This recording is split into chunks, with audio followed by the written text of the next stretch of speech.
Magandang hapon sa ating lahat. Ito lang naman ang nilalakad ko tuwing hapon kapag hindi umuulan. Walang masyadong tao, tahimik, mapayapa, at mahangin, magandang maglakad. Ayun, ito ay sa Chong Hom Kok. Ito yung Chong Hom Kok Beach.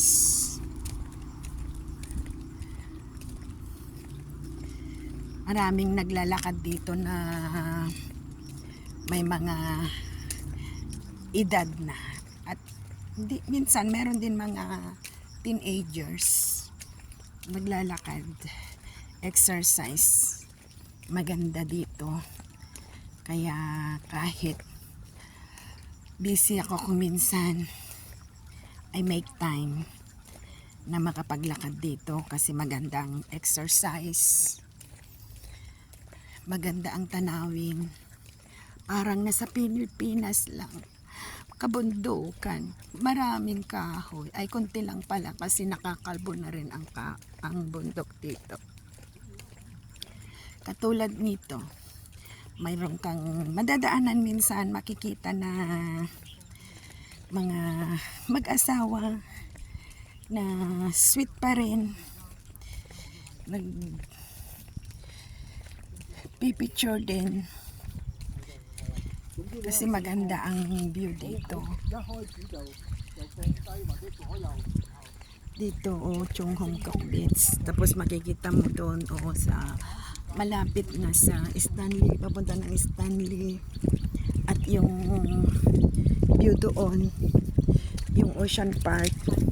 Napakalapit namin sa Ocean Park, pero mula nung narito ako sa Hong Kong, kalungkot, hindi pa ako nakapunta ng Ocean Park.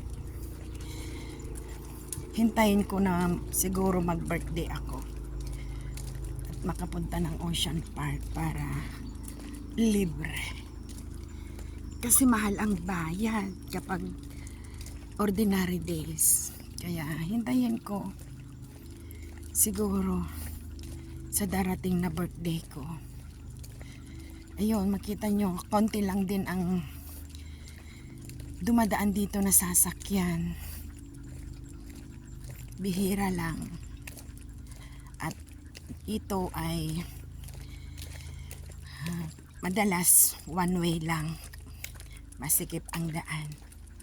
May mga parte din na two ways, pero madalas one way lang.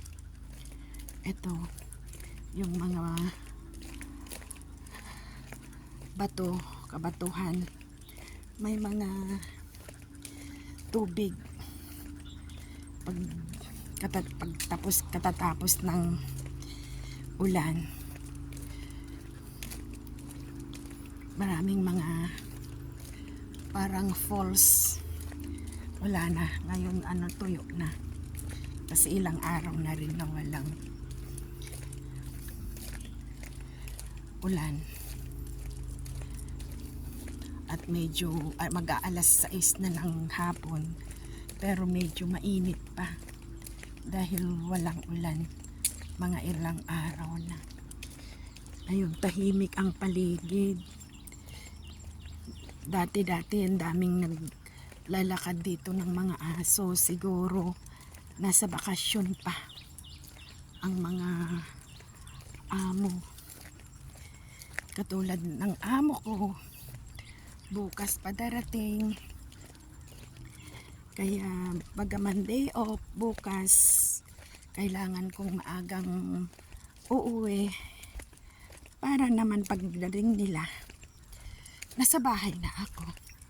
Mayroon silang madadatnan na tao sa bahay. Ayan ang beach. At wala pa ring tao dito.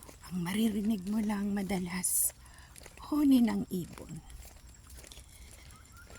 Ayun, mayroong ibon. At ito, medyo malayo-layo na yung nalakad natin. Pero wala pa rin tao, wala pa rin tayong nakakasalubong, wala pa rin tayong nakakasabay.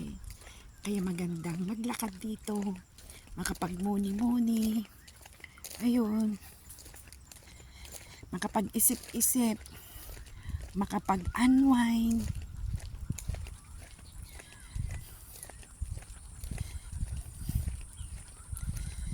Ganito lang dito,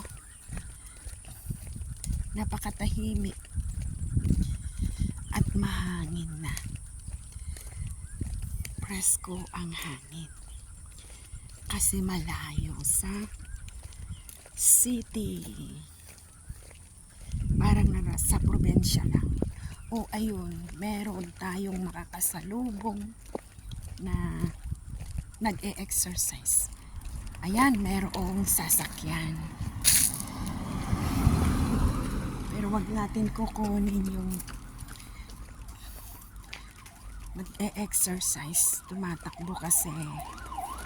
Ayun, mayroong ambulansya pupunta sa nursery home. Kasi doon sa dulo, mayroong nursery home. Ayun, maraming salamat sa inyong panonood. Please like and share, comment from to my video. So, hope na sa susunod manood kayo muli. Thank you and God bless you.